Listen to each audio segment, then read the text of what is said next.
যাচ্ছে না, সবাইকে ভিডিও করে বেড়াচ্ছে।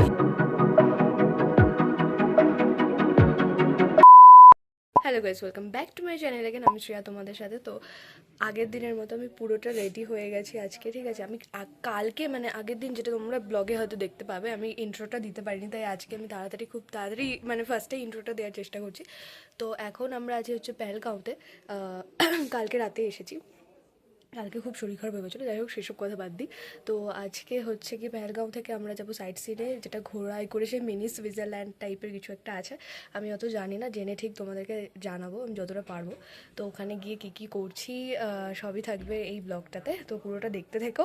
আর হচ্ছে গিয়ে চলো তাহলে দেখতে থাকি আমরা যে কোথায় যাচ্ছি, কী করছি।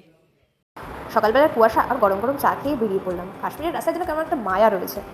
আসলে আমি একটু উইন্ডো সিটটাই বসতে পছন্দ করি, কিন্তু বন্ধুরা বলে আমি ওই সিটের রিল ভিডিও ছাড়া কিছুই করি না। পেহেলগাঁও যাওয়ার রাস্তাটা এতটাই সুন্দর, মাঝে মাঝে তো মনে হচ্ছিল গাড়ি থামিয়ে রাস্তাতেই বসে পড়ি। এই জায়গাগুলো ঠিক সেই রকম যা চোখে দেখলে মনে ভালো হয়ে যায়, আর মোবাইলে তুললে মেমোরি ফুল। কি আর করবো, মেমোরি ফুল হলে ফুল হবে, কিন্তু ছবি তোলা তোর বন্ধ রাখা যায় না। পৌঁছে গেলাম ফার্স্ট লোকেশনে। এইখানে পৌঁছেই দেখলাম সবাই ঘোড়ায় চেপে চলে যাচ্ছে পাহাড়ের ওপরে। মিনি সুইজারল্যান্ড আছে বলে কথা, না গেলে হয়। কিন্তু আমরা আর মানে ওই ঘোড়ায় চড়িনি আর কি, মেনলি আমি সত্যি বলতে ঘোড়াগুলোকে দেখে ভয় লাগছিল। ওরা যেন কেমনভাবে তাকিয়েছিল, দেখে মনে হচ্ছিল খুবই খুবই খুবই সিরিয়াস আর কি।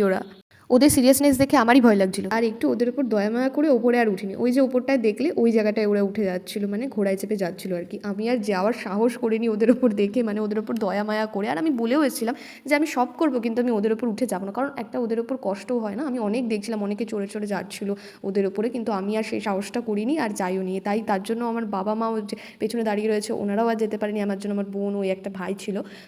তারপর আমরা নিজেরাই একটু ঘোড়ায় না চড়ি, একটু নিজেরাই হেঁটে হেঁটে অনেকটা যাওয়ার চেষ্টা করেছিলাম। তারপর চলে এলাম আমাদের সেকেন্ড লোকেশন, যেটা ছিল চন্দনবাড়ি। আমার যতদূর খেয়াল পড়ছে, মানে নামটা অত মনে রাখা সম্ভব না, চন্দনবাড়িই ছিল এটা।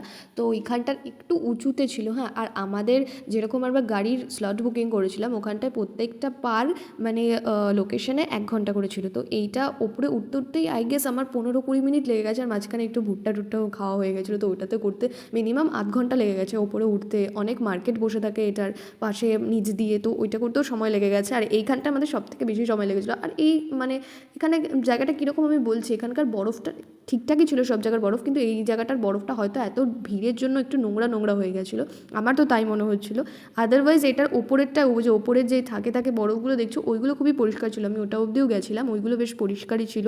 তারপর ওইখানটা মাকে একটু ভিডিও করে দিয়েছিলাম, যেটাকে প্রত্যেকটা শর্টসে মানে প্রত্যেকটা ইউটিউবেই রয়েছে আমার। অ্যান্ড দেন তারপরে হচ্ছে কি আমরা 3জন মিলে একটা, আমি জানি না কী বানানোর চেষ্টা করেছিলাম, মাথায় তো ছিল যে একটা স্নোম্যান বানানোর, বাট ওই বরফগুলো এতটা নোংরা ছিল আর কেমন একটা মানে কেমন একটা ভেঙে ভেঙে যাচ্ছিলো, তার জন্য আর স্নোম্যান তো হলো না। বাট জানি না স্নোম্যানের কোনো একটা পূর্বাজ হয়ে গেছে হয়তো, যেটা মানে আমি আবার পা দিয়ে বরফ তোলার চেষ্টা করেছিলাম, ওই যে বরফগুলো এতটা শক্ত জমাট বেঁধে গেছিলো, স্নোম্যান হয়নি।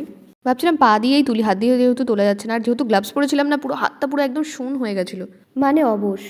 থার্ড লোকেশনে আমার একটুও ইচ্ছে ছিল না, ভাবছিলাম নর্মাল একটা জায়গা কী আর দেখবো, কিন্তু আমাদের ড্রাইভার যিনি ছিল তিনি বললো যে এইটা না দেখলে জীবনের একটা রত্ন মিস করবি। সেই মতো ওনার কথা শুনে সেখানটায় নামলাম। দাদা ছিল বিলকুল আমাদের হিরো, ঠিক আছে, স্বপ্নের মতো। এই বেতা ভ্যালি, পাহাড়ের কোল থেকে ঝর্ণা নামছে, একদম সিনেমার মতো। এখানে মনে হচ্ছে যে কষ্ট দুঃখ সব ঝর্ণায় ভেসে যাচ্ছে। নাও এবার তোমরাই সেই জায়গাটা দেখে নাও যে কেমন আর কি। এখন এটা হচ্ছে গিয়ে আমরা আছি বেতাব ভ্যালি আই গেস। তো ওইখানে এই যে বেতাব ভ্যালিতে, এইটা নাকি খুবই ভালো একটা সুন্দর একটা জায়গা। আমি দেখাচ্ছি জায়গাটা, ঠিক আছে। এইরকম উঁচু উঁচু গাছ, এইরকম পাহাড়, আর ওই সামনে দিয়ে একটা নদী বয়ে যাচ্ছে, তো এইরকম উঁচু উঁচু পাইন গাছ দিয়ে এরকম সামনে দিয়ে নদী বয়ে যাচ্ছে। আমার শরীর প্রচণ্ড খারাপ করছে, আমি জানি না কতটা দেখাতে পারবো, কারণ গাড়ি করে এতটা বাঘ না, পুরো পেটটা পুরো পাকার ছাড়ে, মানে বমি টাইপের আসছে। তো যাই হোক, খুব শরীর খারাপ করছে, আমি জানি না কতটা দেখাতে পারবো। গলার আওয়াজ শুনে হয়তো বোঝা যাচ্ছে, তাও আমি চেষ্টা করছি দেখানোর জন্য। এই পুরোটা এইখান দিয়ে, এই সাইডগুলো দিয়ে, ওইখান থেকে ওই গাড়ির ওখান দিয়ে আসা হয়েছে, আর ওখান দিয়ে লোকগুলো সব ছবি তুলছে ওখানে এরকম করে। তো আবার কোথায় যাবে জানি না, বাট আমি জানি না কতটা দেখাতে পারবো, যতটা পারবো দেখানোর চেষ্টা করবো। তো চলো আবার ওইখানে গিয়ে দেখা হচ্ছে। নদীটার জাস্ট একদম কাছে, হ্যাঁ আমরা তো নদীটা, এটা কি নদী মা? এটা বরফ গলা জল দিয়ে হয়েছে, বাট কি একটা নদী বলেছিল আমাদের ড্রাইভারটা, আমার ঠিক খেয়াল পড়ছে না এখন। তো এই জায়গাটা এতটা সুন্দর, মানে এইরকম করে পরিবেশটা এত সুন্দর এই জায়গাটা।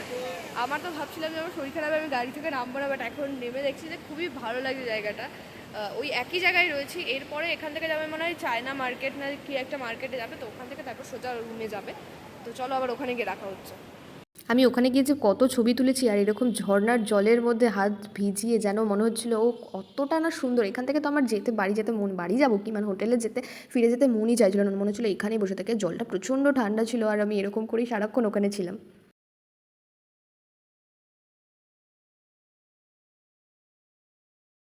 তারপর দিন শেষে আমরা ফিরে এলাম হোটেলে। বাইরে ছিল একটা সুন্দর ক্যাম্পফায়ারের ব্যবস্থা, আগুনের পাশে হাত পা সেঁকা আর আড্ডা। এই হলো আসল জীবনের ফ্রেন্ড। ওখানে সবার জন্য ছিল কিছু একটা গেমের ব্যবস্থা, মানে আমি পার্টিসিপেট করিনি ওখানটায়, আমি তোমাদের আগেই বলে দিচ্ছি আমি ওখানটায় করিনি, আমি একটুখানি সাই টাইপের। যাই হোক, সেটা আর পরের ব্যাপার। আশা করি তোমরা পেছনের ব্যাকগ্রাউন্ডের সাউন্ডে বুঝতেই পারছো। ভিডিও করে বেড়াচ্ছে। ওখানে কেউ গেম খেলছিল, কেউ গান করছিল, আমি শুধু আগুনের পাশে ভাবছিলাম বসে এই এমন মুহূর্তই তো চাই, ব্যাস এটাই তো জীবন। শীতকালে ঠান্ডা হবে, তার মধ্যে এরকম ক্যাম্পফায়ার হবে, তার মধ্যে এরকম গান নাচ হবে, ব্যাস আর কি চাই। যেটা বললাম, আমি শুধু দেখছিলাম এই ওখানকার খেলাটা। দেখতে দেখতে এই আন্টিটারও একটা পারফরমেন্স, মানে হচ্ছে কি একটা খেলার চলে এসেছিলো। এই আন্টিটাই যত সম্ভব সেকেন্ড রানার আপ হয়েছিল। তো এনার পরে আরও অনেকে খেলেছে, আমার মাও খেলেছিল, সেই ক্লিপসটা আমি নিতে পারিনি আর কি তখন। আদারওয়াইজ গেমটা ছিল মজাদার। তো এই ছিল আজকের দিনের ঝলক। পেহেলগাঁও শুধু একটা জায়গা নয়, একটা অনুভূতি। যদি ভিডিওটা ভালো লেগে থাকে তাহলে লাইক, কমেন্ট করে প্লিজ অবশ্যই জানিও কোন মুহূর্তটা ছিল তোমাদের প্রিয়। আবার আসবো নতুন একটা জার্নি নিয়ে, নতুন একটা গল্প নিয়ে। ততক্ষণ পর্যন্ত ঘুরে বেড়াও, মুগ্ধ হও, আর সব স্মৃতি ভিডিও করে। আজকের মতো টাটা, বাই গাইজ।